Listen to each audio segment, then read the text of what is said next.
Right, assalamualaikum, and a very good a very good morning, evening, whenever you're watching this. So welcome to the second episode of the Moneymalist. So basically, the last episode I've invited Zuhair and we talked about a few concepts, the fundamentals of minimalism and how we can apply it when managing our money. Right. So in this segment, right, I want to go a little bit deeper of the first and most important concept in minimalism, which is decluttering. So what is decluttering? All right, guys. So when we want to apply minimalism, by the way, hi guys, everyone. Yeah, tak cakap hi pula. Thank you so much, guys, for joining my live today. By the way, if you guys want to ask any questions, please feel free to comment down below on the live video, and I will answer it as soon as I finish my topic. So yeah, just feel free to ask any questions down below. So yeah, so let's go into the first thing that we're going to talk about, which is decluttering. Right. So essentially, right, when we want to practice minimalism, the first thing that we have to do is we have to declutter. What is declutter in the first place? So declutter is when we look back into our lives. Okay, we look back into our lives, and there's two parts. Okay, the first part is you want to look at what is most important to you. Okay, what is most important to you? What is your essence? What is your why of living? And the second part is what are the things that you don't even need to exist in your life. So we take the same concept and we bring it into minimalism, or how we manage our finances. All right, guys.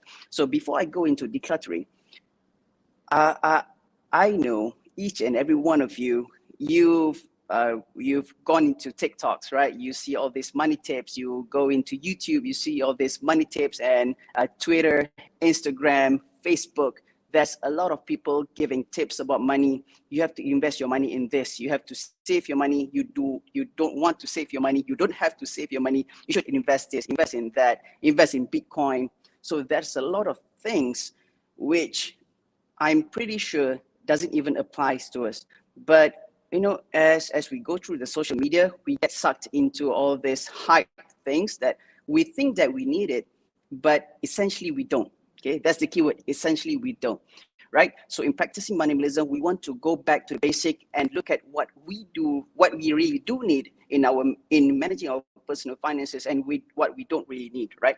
Okay, so for those of you who put a lot of money in insurance, in takaful, in unit trust, in many other investment vehicles, right? So the first thing that you have to do is that the first part of decluttering is you have to have a space to think. Okay, you have to have a space to think. So I'm going to give you a few examples before I give you my own examples and what I did in decluttering my own personal finances, right? So basically, guys, the first thing that you want to do is you have to take a time and really think where you are going with your personal finances. Okay, I deeply believe that having ringgit in your bank account, having 2 million ringgit or 10 million ringgit in your banking account, or even dollars for that matter, it's not everybody's cup of tea, or it's not everybody's goal. And it doesn't matter if money doesn't motivate you. I honestly think money doesn't, I truly believe that money is not my main source of motivation, right? So not everybody wants 1 million bucks in their banking account. All right, so you have to take your time and you have to figure out what does money means to you, what you really need the money for. Sometimes people need the money just to spend with their parents. Sometimes people need the money just to go on vacation, or some people just want to have a suitable or a relaxation retirement full of relaxation, right? So not everybody want to have a private jet, not everybody want to have a flashy car, right? So the first thing in decluttering is figuring out what you want. All right, figuring out what you want. And to do this, you really have to take the time and really think, what money is to you. Okay, I can't stress this enough. Money is just a tool. Money is just a tool. So don't make your money is your goal. So that's why a lot of people, when they said, I want to have this much of money in my banking account, or this much of money in my retirement account, when they reach that certain money goal, they don't feel excited. yeah, maybe for quite some time, or maybe just a few, I don't know, a few days, few months, or few years, they feel excited to have this much of money in their account. But to have a long-lasting relationship with your money, to have a long-lasting, I can say, a long-lasting happiness with your money, okay, you have to see money as a tool to get what you really want in life. Okay, some people just want free time, so they want money so they don't have to think of their bills. Some people just want to have a comfortable retirement life. So that is depend on you guys. So please do take the time and really think, what does money really mean to you? Is money just a number, or is money is really your goal, or do you want to use money to help other people? All right, so that is the first part of decluttering. So knowing what you really do want to do with money, right? So, and the second thing you have to think about money, the second part of decluttering is, when you have completed the first part, right? When you have completed the first part, the second part of decluttering is eliminating what you don't need, right? This is very important and very powerful in minimalism. So it's eliminating what you don't need, right? So when you have your money journey, right? When you have your financial roadmap, or you can call this your money goals, or whatever you want, right? So when you have your money goals, next is, okay, when you have a goal, okay, when you have a goal, you have to discover the things that help you achieve your goals, right? So let me just take one thing. All right, let's take retirement, for example, right? So when you want to retire, you already have this amount that you want in your banking account that you need to retire peacefully, to retire without having to think about debts, to retire without thinking about, paying other people, or paying the bank, or paying the car, or paying the house, right? So let's say you have this figure, okay, this is what I want in your retirement. Okay, so now you have your money goals, right? So, but you have to use money as a tool. I mean, it's the amount is the goal, but not focusing on the amount, but the journey, right? So you have a goal. Let's say, for example, in order for you to retire, to have, let's say, monthly expenses for around 5,000 ringgit, for example, right? So you want to retire and have every month to spend around 5,000 bucks. So next you have to discover what is helping you in achieving this 5,000 ringgit per month, right? So obviously there's a way of to calculate this, right? So maybe we'll go that in the later seasons, right? So let's say you want to have 5,000 bucks, and in order for you to have 5,000 bucks every month, in order for you to survive for the next 20 or 30 years, you decide. So in total, you need around, let's say, 3 million ringgit inside your banking account at the moment you retire, right? Next, what you need to do is that for you to achieve those 3 million, bucks inside your banking account, what is helping you achieve that, and what is not helping you to achieve that, right?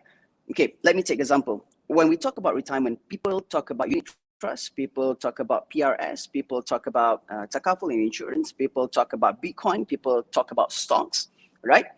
So your job as a minimalist is not to get sucked into all these jargons, all these marketing tactics for people to pull you in to get you, to buy their products and services, right? Is for you to discover, back to basic, what are the most key important points in helping you to achieve retirement. Let's say we start with savings. Right? Okay, so when you do start with savings, you have to know what, if you put your money in savings, you have to really know what that savings gives you. Okay, so let's say you want to have 3 million bucks inside your banking account at the age of 55. Now you're 35, so you have like 20 years to to go to 55. So in the next 20 years, right? If you put your money every month inside your savings account, how much compound interest are you going to get for you to achieve those goals? Okay, we'll talk about savings now. Okay, as you go dive deeper into savings, you're going to discover that, oh man, and if I put my money in the savings account, yeah, most probably I'm gonna get like what, 0.1% or 0.05% of my total value. And then you start to look, outside of savings, of how you can grow your money much faster. all right? But the key thing is that not, if you have like, let's say 10,000 ringgit, the key point is, what I'm trying to say is, if you have this 10,000 bucks, try not to, okay, I'm going to put some money in cryptocurrencies, I'm going to put some money in stocks, I'm going to put some money in unit trust, I'm going to put some money in PRS, because that is going to scatter your money, and most of the time people don't even know where they put their money. This is my experience when asking people about their personal finances. They don't even know where they put their money, right? So that is decluttering. Okay, guys. So I'm going to go on to the second concept. By the way, guys, if you have any questions to ask, please just comment on the live down below, okay? So that is the essence of decluttering. Number one is basically find out what the things you really do need to achieve your financial goals. And number two is eliminating what you don't need, okay? Don't follow other people. Don't follow what people say. Follow what you want to do, okay? Getting advice, that is different. But if you get sucked into marketing, that is a totally different thing, right? So don't get sucked into marketing. Focus on what matters. And if you need professional advice, do seek professional advice, okay? So that is the first part. That is the decluttering part. That is what I mean by decluttering. Okay, so let's go on to how to apply decluttering. Okay, so basically in decluttering process, the process have two ways, okay? There's two ways of decluttering. One is mental decluttering, and the second part is the physical decluttering. Okay, when I was doing my decluttering, I did the second route, which is the physical decluttering. So I get into that later, right? So let's go into the mental decluttering. Okay, so mental decluttering in personal finance, okay? Mental decluttering in personal finance involves thinking about what you already have and where you have put your money previously up until this day, okay? Physical decluttering is if you have money at all sorts of places, you have to take out the money and you have to see that money is in one place. Okay, so let's go into mental decluttering. So the easiest way to do mental decluttering is by doing a report. Okay, so imagine this. Okay, let's say you guys are all married. Okay, everybody who's watching, let's just imagine that you're married right now and you have 5 kids, right? You have 5 kids. And at one moment of time, you have to send all 5 to school.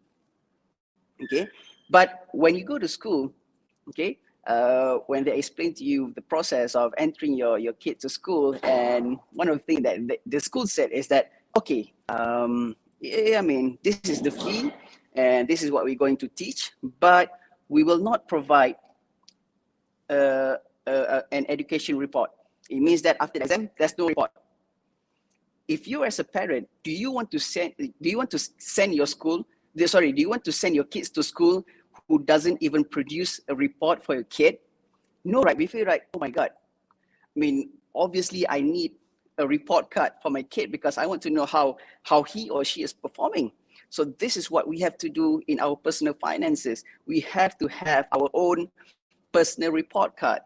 Okay, so in mental decluttering, how you want to have your mental decluttered and having one space to think is by thinking about where you put your money, okay, and do a personal, I call this a personal ledger of where you put all your money previously. I know obviously this requires a lot of digging because for a lot of people out there, they subscribe to this Takafu, they subscribe to this insurance, they put money in unit trust. So when you want to do mental decluttering, you have to have all these parts.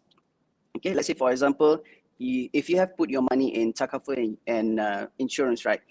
You have to understand how much are you paying, just record that amount, and how much are you getting. If you're getting, let's say, accidental death, then you put how many you get for accidental death. If you sign up insurance for disability, how much are you getting for disability? So having all these figures in one place will help you declutter your personal finances. All right.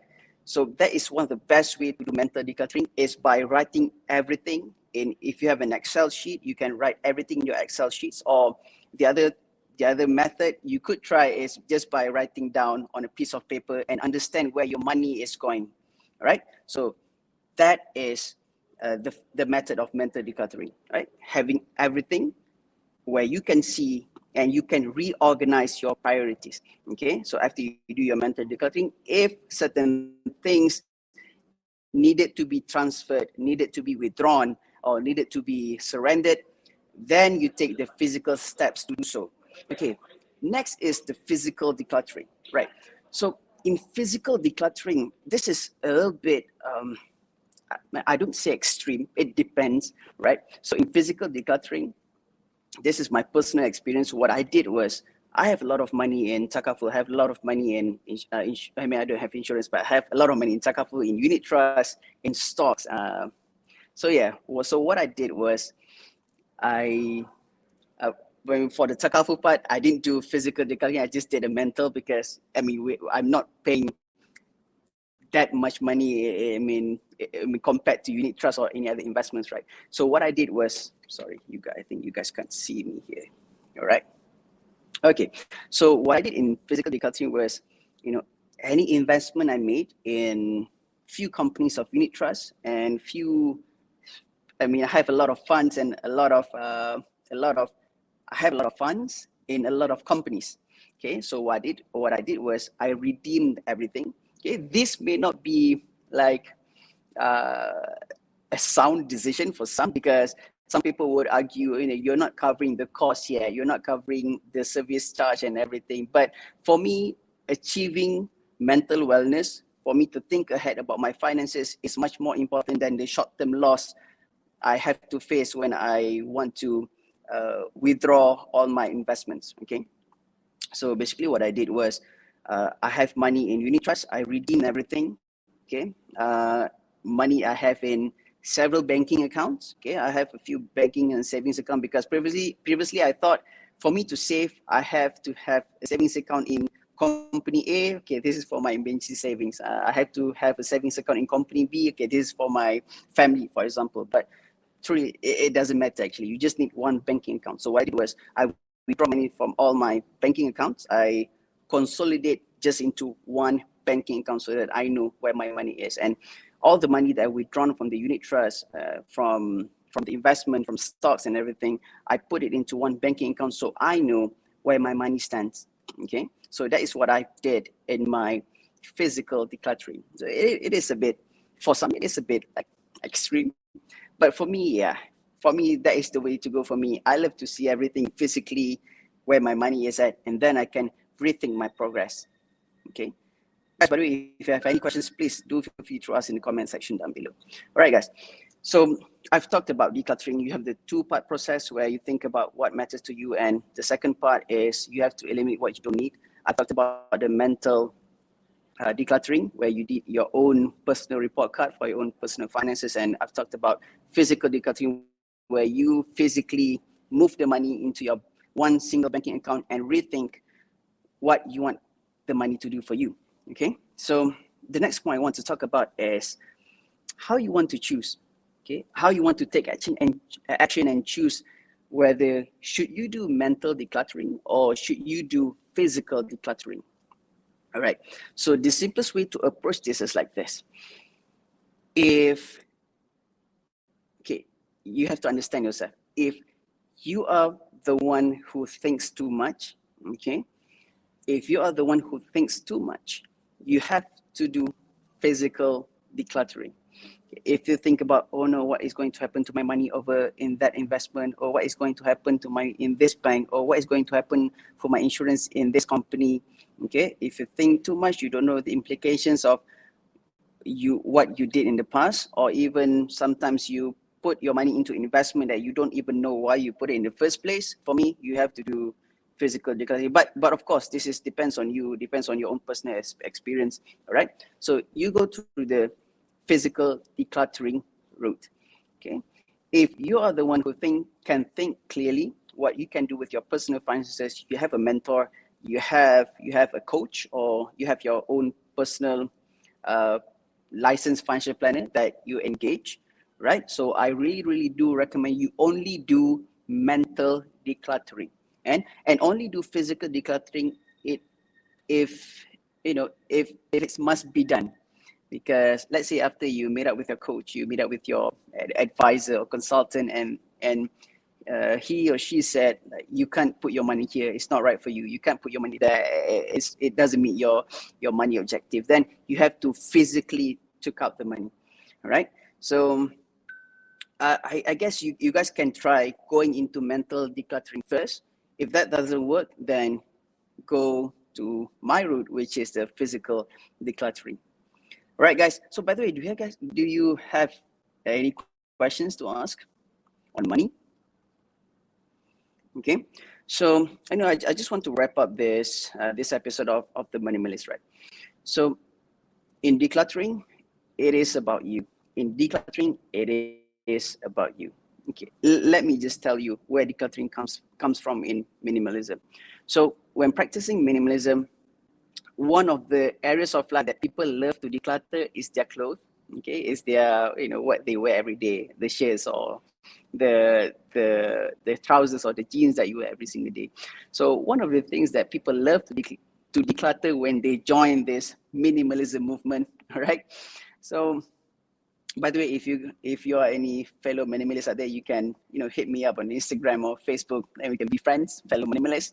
All right. So by the way, one of the favorite areas of decluttering in minimalism is your wardrobe, whereby you can take out everything, you empty your wardrobe, and you only put back the clothes that you want to wear. Okay. Some people some people did it like this. So they took out all their clothes, put it in boxes, and they only take out the clothes that they want to wear that day. So when they wear that particular clothes that day, they can hang it back into the drawer. And you'll find out that over the course of 1 week, there's only a few select items that you really wear on a consistent basis. So it's the same like money. When you want to achieve your investment goal, there's only a few select places that you can really put your money and can really give you not consistent return, but can give you the returns that you need to achieve your financial goals. All right. Okay, so I guess that wraps up everything I want to tell you guys for today. Moving forward, if you do plan to do mental decluttering or any physical decluttering, always think about yourself and don't get sucked into all those marketing jargons that they put on Twitter, on Instagram or Facebook. It's about your own money, and other people should not dictate how you feel about your own financial status. You should dictate how you feel about your financial status. So that is all from me. I hope I see you guys on the next episode. And by the way, guys, if you want to engage a financial planner, a licensed financial planner, you can click on the link down below. And I really, really, really suggest you guys watch last 2 weeks episode of the first episode of the Moneymalist, and the link down below. I'll see you guys in the next episode. Bye, guys. Take care and happy Moneymalist. Bye.